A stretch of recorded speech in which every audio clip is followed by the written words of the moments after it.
आएगा और सब लोग हम लोग कुछ देर दूर का प्रशांत किशोर जी अगर बिहार भर में प्रयास कर रहे हैं, पैदल चल रहे हैं हम लोगों के लिए। आपके जिले भागलपुर में आने में अभी 5 से 6 महीने और लगेंगे। जब आपके जिले में आएंगे तो यहाँ भी आया था, नौगछिया में था, आज आपके यहाँ हूँ, कल बांका में रहूंगा। प्रयास ये है कि जो साथी जन स्वराज की परिकल्पना को करीब से देख रहे हैं, इससे जुड़ रहे हैं या जुड़ गए हैं, जुड़ना चाहते हैं, उनसे रूबरू होने का अवसर मिले।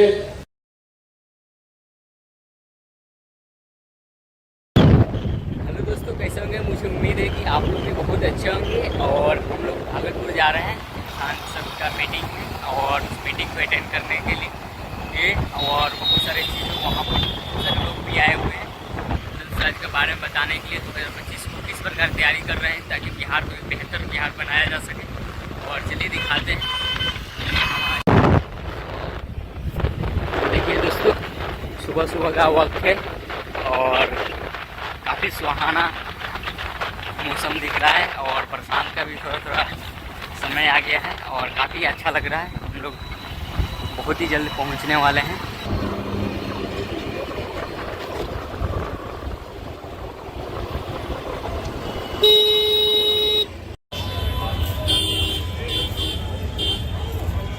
और देखिए दोस्तों, हम लोग पटना आ गए हैं और जा रहे हैं भागलपुर, और ट्रेन का टिकट भी कंफर्म हो गया है। और चलिए दिखाते हैं आपको बहुत सारी चीज़ों को, काफ़ी अच्छा लगेगा आपको।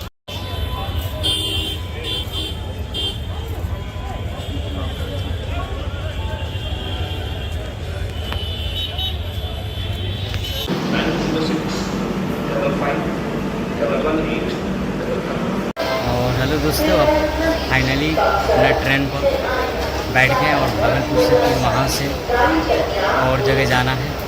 और पहली बार भागलपुर जा रहे हैं और काफ़ी अच्छा लगा।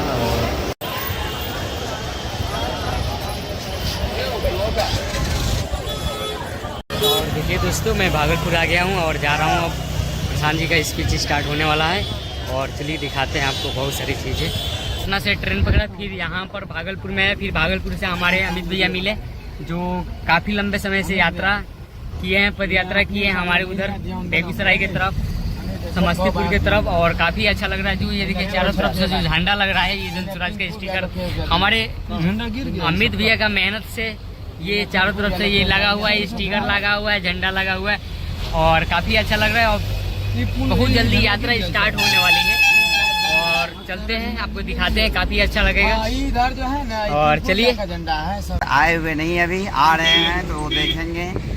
और हमारे ज़िले में आने के बाद उनका बहुत बहुत धन्यवाद, वो हमारे ज़िले में आए हैं। क्या अरे यार,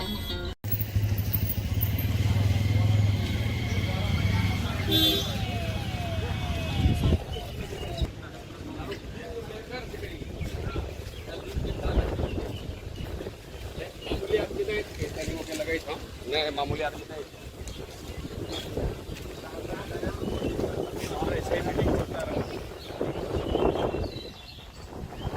अवसर मिला है। ये पदयात्रा का हिस्सा है, लेकिन ये पदयात्रा नहीं है। पदयात्रा के जरिए मैं अभी मधेपुरा में ही हूँ। 18 महीने हम लोग पैदल चले हैं, 15 जिलों को पार करके अभी मैं मधेपुरा में हूँ। और आपके जिले भागलपुर में आने में अभी 5 से 6 महीने और लगेंगे। जब आपके जिले में आएंगे तो यहाँ 20-25 दिन रहेंगे। आपके आज यहाँ पर आया हूँ, कल आया था, नौगछिया में था, आज आपके यहाँ हूँ, कल बांका में रहूंगा। प्रयास ये है कि जो साथी जन स्वराज की परिकल्पना को करीब से देख रहे हैं, इससे जुड़ रहे हैं या जुड़ गए हैं, जुड़ना चाहते हैं, उनसे रूबरू होने का अवसर मिले, ताकि आप इन बातों को, जिसको आप YouTube पर देखते हैं, सोशल मीडिया के जरिए जानते हैं, समाचार पत्रों में पढ़ते हैं, हमारे साथियों के द्वारा बताए गए बात से समझने का प्रयास कर रहे हैं, वो मेरे मुख से भी सुनिए। अगर आपके मन में कोई सवाल है तो उस सवाल को भी रखिए ताकि मैं उसका जवाब दे सकूं। तो अभी 2-3 महीनों से तो अभी लोकसभा का चुनाव हुआ है। बहुत बड़े स्तर पर आपने राजनीतिक वाद विवाद भाषण बहुत तरह की बातें आपने सुनी। सुनने के बाद आपने अपना निर्णय भी सुनाया, सरकार भी बन गई। इसलिए राजनीतिक भाषण के लिए तो किसी के पास पेट में जगह बचना नहीं चाहिए, पहले ही से अपच हुआ पड़ा। 3 महीना से राजनीति सुन रहे हैं, तो हम राजनीतिक भाषण करते भी नहीं हैं। जन स्वराज अभी कोई दल नहीं है। अभी कुछ दिन पहले बिहार भर के जो साथी इससे जुड़े हुए हैं, उनमें से कुछ प्रमुख साथियों ने बैठक करके ये प्रस्ताव पारित किया है कि जब जन स्वराज अभियान के 2 वर्ष हों तो 2 अक्टूबर को इस पूरी परिकल्पना को एक राजनीतिक दल के रूप में परिवर्तित किया जाए और 2 अक्टूबर को जब ये दल के तौर पर इसकी औपचारिक घोषणा होगी तो ये बिहार में पहला ऐसा दल होगा, देश में पहला ऐसा दल होगा जिसके पहले दिन बनने के दिन ही 1 करोड़ लोग इसके सदस्य होंगे। आप जन स्वराज के वेबसाइट पर 2 अक्टूबर को जाइएगा तो बिहार में इस अभियान से जुड़े हुए 1 करोड़ लोगों का नाम, नंबर, पता, एड्रेस सब आप उसको देख सकेंगे और ये समझ सकेंगे कि इस अभियान से कितने लोग जुड़े हैं। ये पहला ऐसा दल होगा जिसको बनाने वाला कोई व्यक्ति, कोई जाति, कोई परिवार, किसी समुदाय विशेष का नहीं होगा, उसको बिहार भर के लोग मिलकर बना रहे होंगे। इसके नेता ना प्रशांत किशोर थे ना प्रशांत किशोर होंगे। जो लोग इसको मिलकर बनाएंगे 2 अक्टूबर को इसका वो संविधान भी बनाएंगे और इस पूरे प्रयास के नेता का चुनाव भी करेंगे और इसका नेता प्रशांत किशोर नहीं हो सकते। हमने पहले घोषणा की है, हम यहाँ इसका नेता बनने नहीं आए हैं। हमारी भूमिका सूत्रधार की है, हमारी भूमिका उस कुम्हार की है जिसको अच्छा मिट्टी और चाक मिल जाए तो बढ़िया घड़ा बन सकता है। हम पिछले 10 वर्ष से आप में से कई लोग जो मेरा परिचय जानते हैं, बड़े बड़े दल और नेताओं के साथ हमने काम किया है, उनके साथ लगकर कंधा लगाकर जिताया, हराया, लेकिन उस काम को हमने 2 वर्ष पहले छोड़ दिया है। बहुत लोगों को यह आश्चर्य होता है, भाई इतना नाम पैसा कमाने वाला जो धंधा था उसको क्यों छोड़ दिए? वो इसलिए छोड़े कि 10 वर्ष बड़े बड़े दल और नेताओं को जिता कर देखा। आप विधायक जी को जिताते हैं, मुखिया MP को जिताते हैं, आपको लगता है भैया ये तो काम नहीं कर रहा है। विधायक सांसद को छोड़िए, हमने इस देश के प्रधानमंत्री को बनाने में भी कंधा लगाया और 1 नहीं 2 नहीं 10 नहीं हो। हमारा लड़का बिहार लौट कर आने वाला नहीं है क्योंकि यहाँ कोई व्यवस्था नहीं है। भैया अगर जहाज डूबेगा तो उसमें बैठा हुआ हर आदमी डूबेगा, उसमें अगले भी डूबेंगे, उसमें पिछड़े भी डूबेंगे, उसमें गरीब भी मरेगा, उसमें अमीर भी मरेंगे। तो जो लोग पैसे वाले हैं, बुद्धिजीवी हैं, जिनमें कोई क्षमता है, आपकी हमारी ये ज्यादा जिम्मेवारी है कि समाज को डूबने से, बिहार को डूबने से बचाइए, नहीं तो आपका भी भला होने वाला नहीं है। इसीलिए ये अभियान चला रहे हैं। इसको दल में परिवर्तित करेंगे 2 तारीख को और आने वाले विधानसभा चुनाव में आपकी मदद से 243, याद रखिए 242 नहीं। लोग कहता भैया गठबंधन किससे होगा, किसका वोट काटिएगा? बहुत लोग आंकड़ा जीत रहा है कि इंडिया का वोट काटेंगे कि एनडीए का वोट काटेंगे। हम आपको लिख के दे रहे हैं, जो चुनाव के बारे में कहेंगे होगा, जो कहेंगे वो होगा। ना वोट इंडिया का कटेगा ना एनडीए का कटेगा, दोनों को इस बार काट के जनता साफ कर देगी। कोई नहीं बचने वाला, कोई नहीं बचने वाला है। जनता इतना त्रस्त हो गई है तो जन स्वराज को वोट दे ना दे, लेकिन हर आदमी कह रहा भैया बिहार में बदलाव होना चाहिए। होना चाहिए कि नहीं होना चाहिए? सोच के बताइए, बिहार में बदलाव होना चाहिए कि नहीं होना चाहिए? चाहे आप भाजपा के वोटर हैं कि आरजेडी के, नीतीश के समर्थक हैं कि राहुल गांधी का झंडा ढो रहे हैं, हर आदमी ये मान रहा है कि बिहार में बदलाव होना चाहिए। अब बदलाव हो तो ऐसे लोगों के साथ हो कि सत्ता के साथ साथ व्यवस्था में भी बदलाव हो। इसीलिए जन स्वराज अभियान चला रहे हैं। चुनाव जीतना 4 महीने का काम है। चुनाव यहाँ हम पहले 2015 में पूरा बिहार जीत कर गए, लेकिन उससे बिहार नहीं सुधरा। चुनाव जीतना कठिन है, लेकिन चुनाव सही लोगों के साथ जीतना उससे भी ज्यादा कठिन है। इसलिए 3 साल इतना प्रयास कर रहे हैं, पसीना बहा रहे हैं, ताकि चुनाव को जीते, लेकिन चुनाव ऐसे लोगों के साथ जीते जो बिहार को बदलने का जज्बा और काबिलियत रखते हैं। आइए इस व्यवस्था से जुड़िए, अपने और अपने बच्चों के भविष्य को सुधारने का संकल्प लीजिए।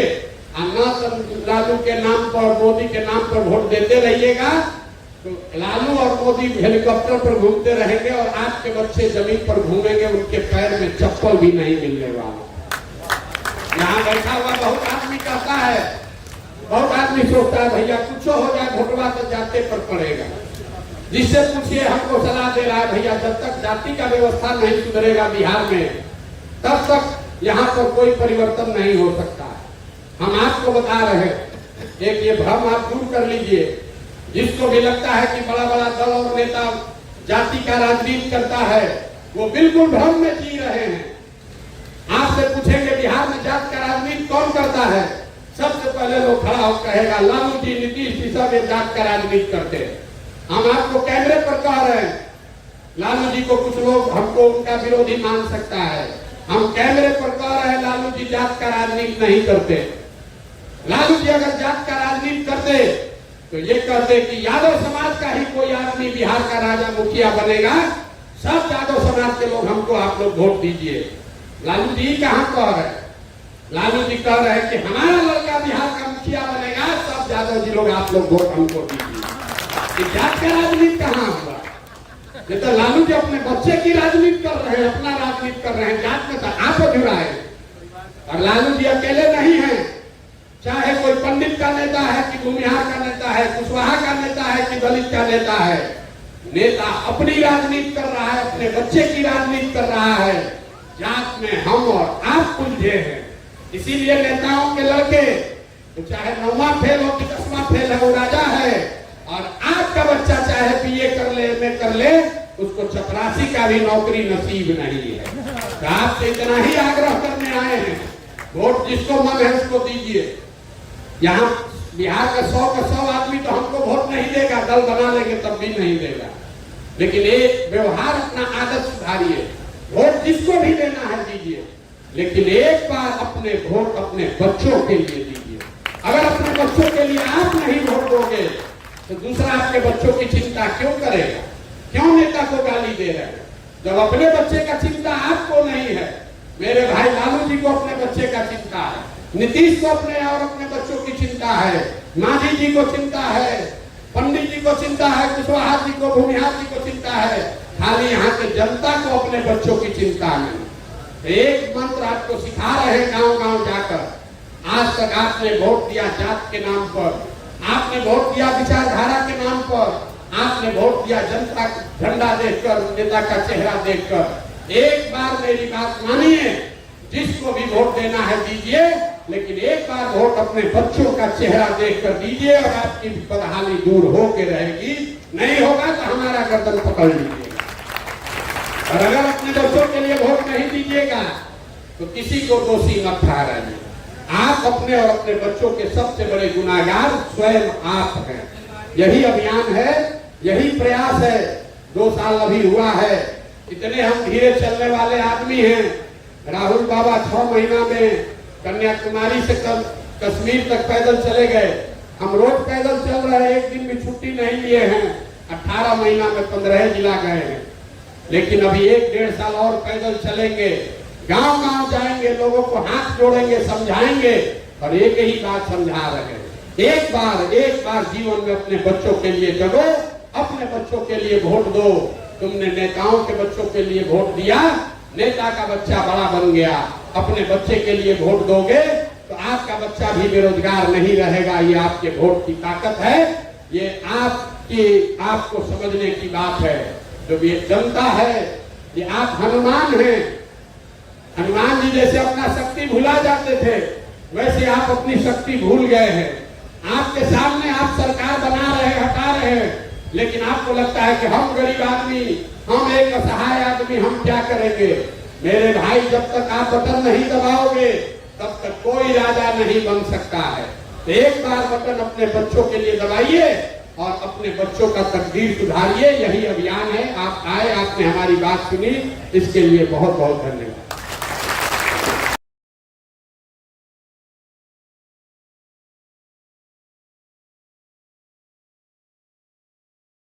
और बांका में सर का स्पीच है और अभी हम लोग भागलपुर हैं, भागलपुर से निकलकर बांका जाएंगे। वहाँ पर भैया का हमारा पदयात्री है और इन्हीं का वहाँ पर घर है और काफ़ी लंबे समय से यात्रा कर रहे हैं हम लोग के साथ और बहुत अच्छे भैया हैं और इन्हीं के घर पर आज हम लोग जा रहे हैं। और चलिए दिखाते हैं बांका में सर का स्पीच और वहाँ की सभाएँ कैसे होती हैं, वहाँ के लोग प्रशांत जी के बारे में जानते हैं कि नहीं जानते हैं, और जानते हैं तो कितने लोग तक जानते हैं। और मिलते हैं